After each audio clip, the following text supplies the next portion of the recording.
روزنامہ خبریں میں آپ کا خیر مقدم ہے۔ میں ہوں قاسم سید۔ ناظرین، ہمارے ساتھ شریعہ کونسل کے سیکریٹری اور بھارت کے معروف عالم دین فقیہ مولانا رضی الاسلام ندوی صاحب موجود ہیں۔ آئیے ان سے ایک نئے مسئلے پر گفتگو کرتے ہیں۔ مولانا، خواتین کی تراویح کے تعلق سے لوگ سوال کرتے ہیں کہ خواتین کی تراویح کا کیا حکم ہے؟ کیا وہ مسجد میں جا کر تراویح ادا کر سکتی ہیں یا گھر پر وہ کوئی اجتماعی تراویح کا نظم کر سکتی ہیں کہ خاتون ہی اس کی امامت کرے اور وہ کوئی حافظ قرآن ہو؟ اسلام اس کے بارے میں کیا رہنمائی کرتا ہے؟ بسم اللہ الرحمن الرحیم۔ دیکھیے، اصولی بات یہ سمجھ لینی چاہیے کہ دین کے تمام احکام ان کے مخاطب مرد بھی ہیں، ان کی مخاطب عورتیں بھی ہیں۔ نماز مردوں پر بھی فرض ہے، عورتوں پر بھی فرض ہے۔ باجماعت نماز کا ثواب انفرادی نماز کے مقابلے میں 27 گنا حدیث میں یہ بیان کیا گیا ہے۔ تو یہ فضیلت مردوں کے لیے بھی ہے، یہ فضیلت عورتوں کے لیے بھی ہے۔ باجماعت نماز کو مسجد میں ادا کرنے کا حکم دیا گیا ہے۔ یہ حکم مردوں کے لیے بھی ہے اور ایک درجے میں اجازت اس کی عورتوں کے لیے بھی ہے۔ اللہ کے رسول صلی اللہ علیہ وسلم کے زمانے میں عورتیں بھی مسجد نبوی میں نماز کے لیے آیا کرتی تھیں۔ صاف حدیث میں ہے، اللہ کے رسول صلی اللہ علیہ وسلم نے مردوں کو مخاطب کر کے فرمایا، لا تمنعوا اماء اللہ مساجد اللہ، اللہ کی باندیوں کو یعنی عورتوں کو مسجدوں میں آنے سے نہ روکو۔ تو چنانچہ اللہ کے رسول صلی اللہ علیہ وسلم کے زمانے میں بھی اور بعد کے زمانوں میں بھی خواتین مسجد نبوی میں جا کر نماز ادا کیا کرتی تھیں۔ اگرچہ اللہ کے رسول صلی اللہ علیہ وسلم نے یہ بھی فرمایا ہے کہ عورتوں کا گھروں میں نماز پڑھنا ان کے لیے بہتر ہے۔ فقہ حنفی میں ایک بات یہ کہی گئی ہے کہ عورتوں کا مسجد میں آنا مکروہ تحریمی ہے۔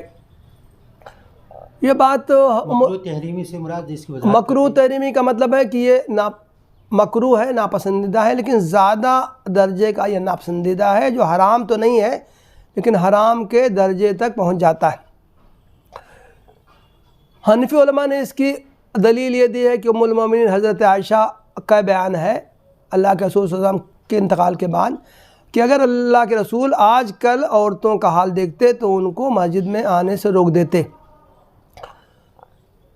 اس کی بنا پر وہ کہتے ہیں کہ عورتوں کا مسجد میں آنا بہتر نہیں ہے، وہ گھروں ہی میں نماز پڑھ لیا کریں۔ اور جب ہر عورت اپنے اپنے گھر میں نماز پڑھے گی تو ظاہر ہے کہ وہ گویا کہ انفرادی ہی نماز کی صورت ہوگی۔ لیکن دوسرے ائمہ یہ بات کہتے ہیں کہ جب اللہ کے رسول صلی اللہ علیہ وسلم کا جب صریح حکم ہے کہ عورتیں مسجد میں آئیں، نماز وہ پڑھ سکتی ہے مسجد میں آ کے، تو گویا کہ جب وہ عورتیں جب مسجد میں آئیں گی اور مسجد میں نماز تراویح باجماعت ہوتی ہے تو اس میں وہ شریک ہو سکتی۔ تو گویا کہ اصولی بات یہ ہوئی کہ جیسے عام دنوں میں خواتین مسجد آ سکتی ہیں، باجماعت نماز میں شریک ہو سکتی ہیں، اسی طرح رمضان المبارک میں بھی وہ مسجدوں میں آ سکتی ہیں اور باجماعت نمازوں میں اور تراویح میں شریک ہو سکتی ہیں۔ یہ سوال کہ کیا عورتوں کی نماز باجماعت جائز ہے؟ ایسی نماز باجماعت جس میں عورت ہی امامت کرے، تو یہ فرائض میں اس کی اجازت ہے یا نہیں اور تراویح میں اس کی اجازت ہے یا نہیں؟ تو اس کے تعلق سے بھی فقہ حنفی میں عورتوں کی باجماعت نماز سے منع کیا گیا ہے۔ ممانعت کی وجہ یہ بیان کی گئی ہے کہ امام صف سے آگے کھڑا ہوتا ہے باجماعت نماز میں، اور عورتوں کی اگر جماعت ہو تو ان سے یہ کہا گیا ہے کہ عورت کی جو امام ہوگی وہ صف کے درمیان ہی کھڑی ہوگی۔ تو اس طرح گویا کہ ایک عمل عورتوں کی جماعت کی وجہ سے ترک ہو جاتا ہے کہ جس کی اہمیت ہے۔ اس لیے فقہ حنفی میں عورتوں کی جماعت جس میں امام عورت ہو اس سے منع کیا گیا ہے. یعنی گھر میں بھی نہیں پڑھ سکتی کہیں تو فقہ حنفی کی روح سے عورتوں کی جماعت ناجائز حرام تو نہیں کہتے ہیں لیکن وہ مکروہ کہتے ہیں, ناپسندیدہ کہتے ہیں. عورتوں کی جماعت مکروہ ہے, ناپسندیدہ ہے. کہیں بھی مسجد میں, گھر میں کوئی حال ہو وہاں پر اگر عورتیں جمع ہوں باجماعت نماز پڑھنا چاہیں تو فقہ حنفی میں اس سے روکا گیا ہے. یہاں تک کہا گیا ہے کہ اگر کوئی عورت حافظہ ہو اور وہ امامت کرے تراویح کی, اس کے پیچھے صرف عورتیں پڑھے تو فقہ حنفی میں اس سے بھی روکا گیا ہے. لیکن دوسرے ائمہ اس کی اجازت دیتے ہیں, وہ کہتے ہیں کہ عورتوں کی امامت جائز ہے جس میں کوئی عورت ہی امام ہو. بس وہ یہ بات کہتے ہیں کہ عورت امام بھی وہ صف ہی میں کھڑی ہوگی, صف سے آگے وہ کھڑی نہیں ہوگی. اس کی دلیل یہ دی جاتی ہے کہ ام المومنین حضرت عائشہ رضی اللہ عنہ اور ام المومنین حضرت ام سلمہ رضی اللہ عنہ دونوں کے بارے میں یہ ثابت ہے. مصنف عبد الرزاق حدیث کی مشہور کتاب ہے, اس میں یہ روایتیں موجود ہیں کہ یہ دونوں عورتوں کی امامت کیا کرتی تھیں. اس کے بارے میں ایک کہا گیا ہے کہ یہ تو شروع کا واقعہ ہے اور بعد میں اس کی ممانعت ہو گئی, لیکن یہ بات ثابت نہیں ہے, اس لیے کہ ام المومنین حضرت ام سلمہ کی شاگردہ جو ہیں وہ یہ بیان کرتی ہیں کہ ام المومنین امامت کیا کرتی تھیں. اس سے معلوم ہوتا ہے کہ اللہ کے رسول صلی اللہ علیہ وسلم کے زمانے کے بعد بھی خواتین کی باجماعت نماز ہوا کرتی تھی. اس کے تعلق سے ایک بات یہ عرض کر دوں کہ اگرچہ حنفی علماء کا فتویٰ تو اسی پر ہے کہ عورتوں کی باجماعت نماز نہ فرض کی نہ تراویح کی جائز ہے, لیکن کچھ حنفی علماء اس کے جواز کی رائے رکھتے ہیں. ہندوستان کے مشہور حنفی فقیہ مولانا عبدالحی فرنگی محلی نے اس موضوع پر ان کا فتویٰ مشہور ہے کہ انہوں نے, باوجود ہے کہ وہ بہت مشہور فقیہ حنفی تھے, بہت سی کتابیں ان کی ہیں, فتاویٰ بھی ان کے موجود ہیں, تو انہوں نے باقاعدہ عورتوں کی باجماعت نماز کی اجازت دی ہے. تو اس سے معلوم ہوتا ہے کہ یہ فقہا میں کچھ اختلاف ہے, دونوں طرح کی رائے ہے, اور جو لوگ یہ رائے رکھتے ہیں کہ عورتوں کی جماعت ہر طرح کی نماز کی جائز ہے تو ان کے پاس بھی دلائل موجود ہے, صحابہ کرام کا عمل بھی موجود ہے. مولانا دیکھیے, ایک تو یہ عورتوں کو مسجد میں داخلے کا معاملہ یہ کورٹ میں بھی پہنچا ہوا ہے. ایک عام رائے یہ ہے کہ مسلمانوں میں اس بات کی حوصلہ شکنی کی جاتی ہے کہ عورتیں مسجد میں نماز نہ پڑھیں. حالانکہ بہت سی مساجد میں دیکھا گیا ہے کہ خواتین جاتی ہیں, نماز ادا کرتی ہیں, تو اس کا مطلب یہ ہے کہ نہ تو وہ منع ہے نہ اس کی اجازت ہے, دونوں طرح سے عمل ہو رہا ہے. تو یہ جو باتیں آپ نے کہی ہیں اس سے پرسپشن تو یہ بنتا ہے کہ بھئی عورتوں کا اجتماعی نماز پڑھنا اس کی حوصلہ شکنی کی گئی ہے.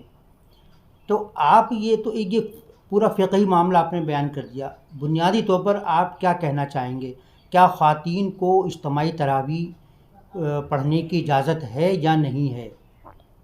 اس کے بارے میں کیا کہنا چاہیں گے؟ دیکھیں, ہے بھی کہ نہیں ہے؟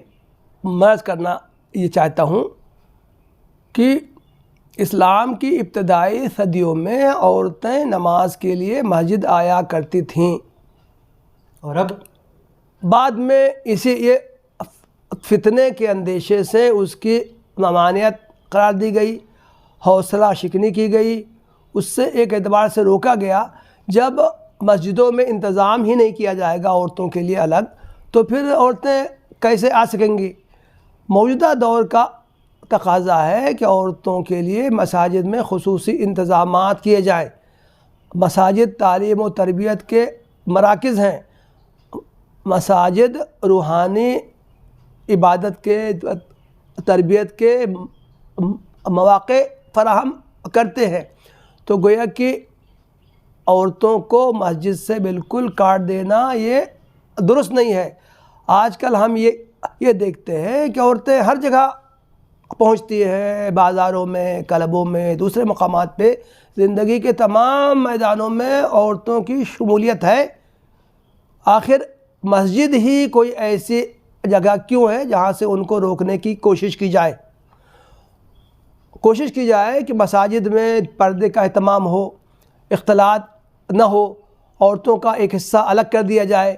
اگر مسجد کے 2 یا اس سے زیادہ دروازے ہیں تو کوئی ایک دروازہ عورتوں کے لیے خاص کر دیا جائے، لیکن محض فتنے کے اندیشے سے عورتوں کو مسجد سے روکنا دینی اعتبار سے بھی درست نہیں ہے، شرعی اعتبار سے بھی درست نہیں ہے، اور موجودہ حالات کا بھی تقاضا ہے کہ عورتوں کے مسجد میں داخلے پر یا ان کی نماز باجماعت میں شرکت پر یا الگ سے ان کو نماز باجماعت کا اگر وہ انتظام کریں، کسی خاتون حافظہ کوئی موجود ہو، اس کے ذریعے وہ الگ سے پورا قرآن سن سکیں، تو اس کی بھی ان کو اجازت ہونی چاہیے اور اس کے مواقع فراہم کیے جانے چاہیے۔ مولانا جیسے جمعے کی نماز عورتوں پر واجب نہیں ہے نا، تو تراویح کے بارے میں کیا حکم ہے؟ کیا تراویح پڑھنا واجب ہے خواتین کے لیے یا نہیں ہے، یا یہ ایک اختیاری معاملہ ہے کہ پڑھیں؟ دیکھیے، جمعے کی نماز عورتوں پر واجب نہیں ہے، مسافر پر واجب نہیں ہے، مریض پر واجب نہیں ہے، لیکن اگر وہ پڑھ لیں تو ان کی نماز ہو جائے گی۔ جہاں تک تراویح کا معاملہ ہے وہ نفل ہے، اعمال جو ہیں یا تو فرض ہیں یا تو نفل ہے۔ نفل کی مختلف قسمیں کی گئی ہیں، سنت مؤکدہ ہے، سنت ہے، مستحب ہے۔ تو تراویح کی نماز نفل ہے، یہ مردوں کے لیے بھی ہے، عورتوں کے لیے بھی ہے۔ کوئی شخص تراویح نہ پڑھے، تہجد جیسا اللہ کے رسول صلی اللہ علیہ وسلم سے مروی ہے وہ پڑھ لے تو اس کے لیے قیام اللیل وہ آدمی کر لے، اس کے لیے بھی گنجائش ہے۔ تو جو تراویح کی جو حیثیت مردوں کے لیے ہے، اسی طرح کی حیثیت عورتوں کے لیے بھی ہے۔ اگر مرد تو تراویح کا بہت زیادہ اہتمام کرے، رمضان میں سب مساجد آباد رہیں، لیکن اس سے فائدہ اٹھانے کا موقع صرف مردوں ہی کو حاصل ہے، عورتوں کو بالکلیہ محروم کیا جائے تو یہ عورتوں کے ساتھ زیادتی ہوگی۔ کسی بھی عمل کی جو شرعی حیثیت مردوں کے لیے ہے وہی حیثیت عورتوں کے لیے بھی ہے۔ اگر مرد وہ کام کر سکتے ہیں تو اسی طرح کا اگر عورتیں چاہیں تو بھی وہ کام کر سکتی۔ ناظرین، یہ تھا مولانا رضی اسلام ندوی صاحب کا جواب۔ آپ اس جواب سے کہاں تک مطمئن ہیں، اس کے بارے میں اپنے تبصرے سے ضرور آگاہ کریے گا۔ آپ سے درخواست ہے کہ روزنامہ خبریں کے یوٹیوب چینل کو سبسکرائب کریں اور فیس بک پیج کو لائک کریں۔ آج کے لیے بس اتنا ہی۔